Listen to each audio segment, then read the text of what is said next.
I'm exhausted. Are you exhausted? I'm tired. Yep. We are absolutely exhausted. This is episode 7, and we have been doing a heap of stuff.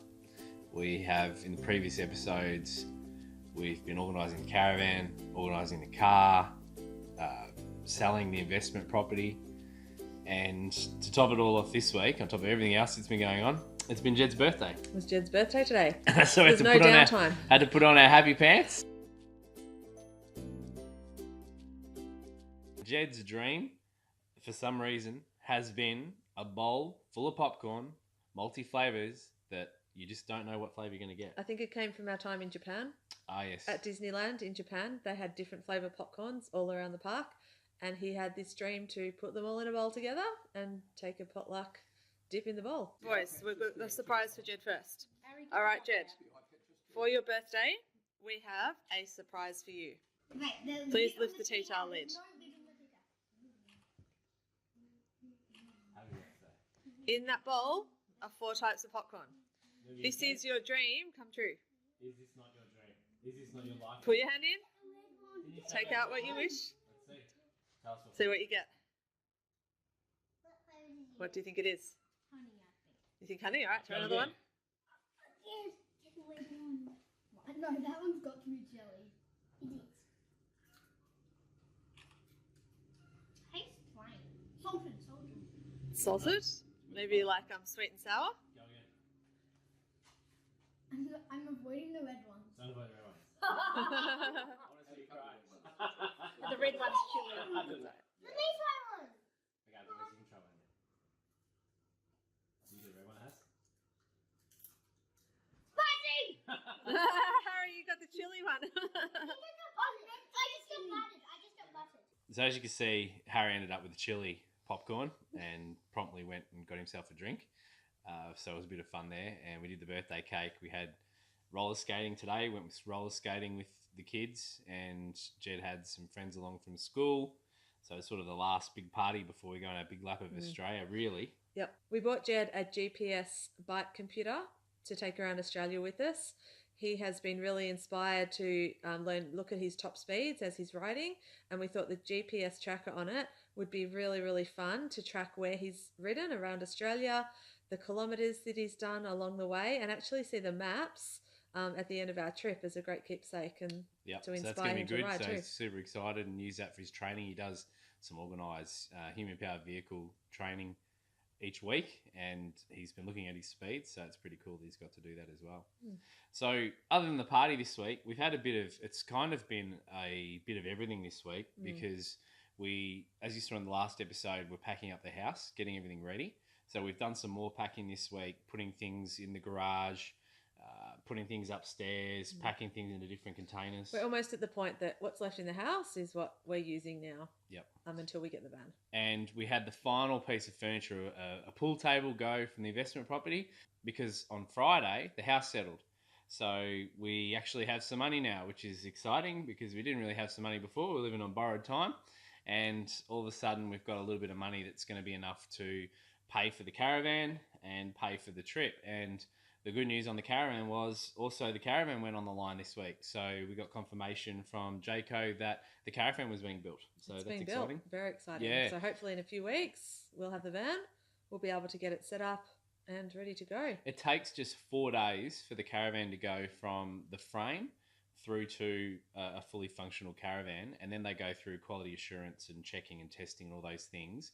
Then it gets out to your dealership, and then you can pick it up. So the actual process of the build is only in 4 days. So we are hoping it'll be quick. If there's no problems with the van, we might even get it in the next week and a half or 2 weeks, worst case. But we'll have to do a handover and a pickup, and hopefully we're going to be able to film some of that, and we can share that of the actual handover process, which would be pretty cool.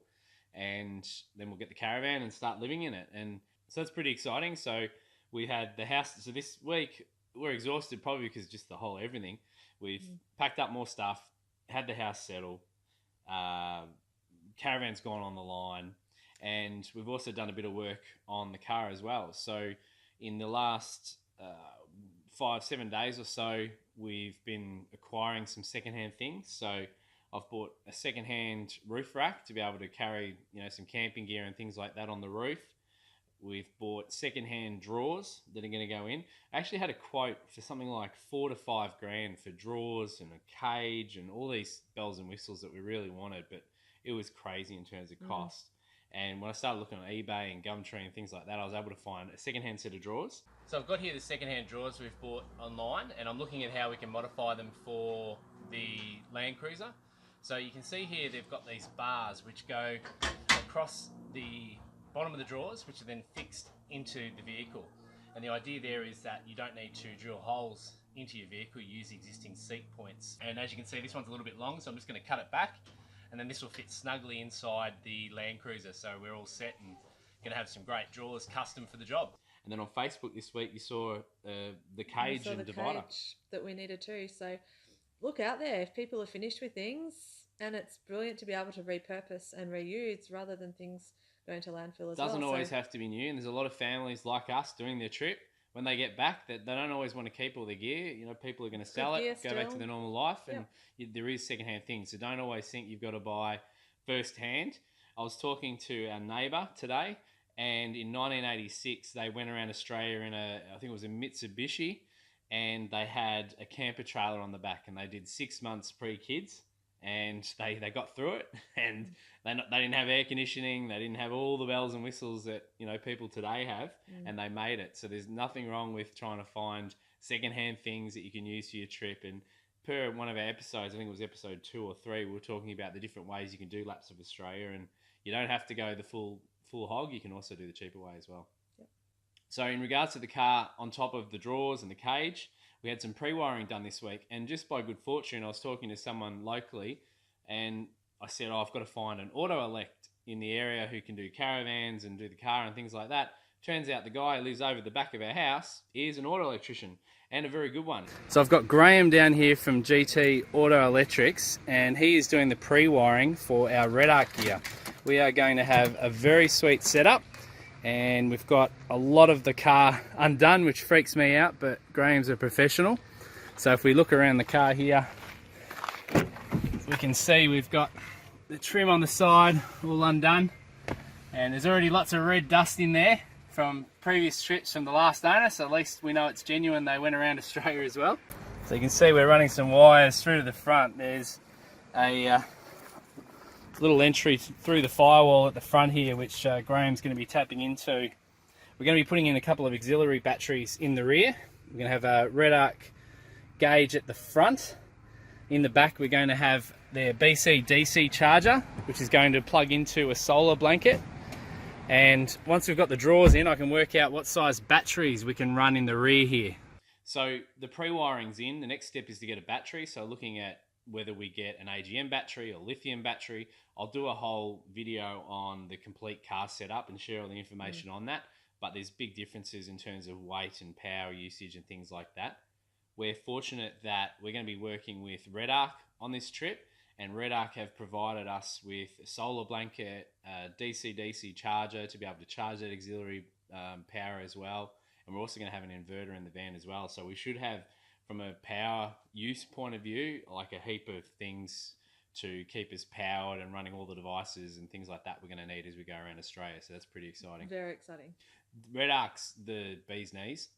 When I spoke to this auto electrician before we approached Red Arc, I said to him, what should we be using? And he said, mate, Red Arc, that's the stuff. That's what you should have in your car and in your van. If you can get Red Arc, that's the way to go. And we're fortunate that we're going to be able to do that. So look out for a future video on that as well, showing you our exact setup in the car. Next week, we'll be talking all about what we need to take around Australia with us. We're actually heading off camping this week, so we might make a little video from our tent and have a chat about what we think we might need to take. So we're going to be looking at all the tools we need to take, what sort of supplies we need to take, camp furniture we plan to take, all the things we're going to have in and around the caravan and the car for the full year.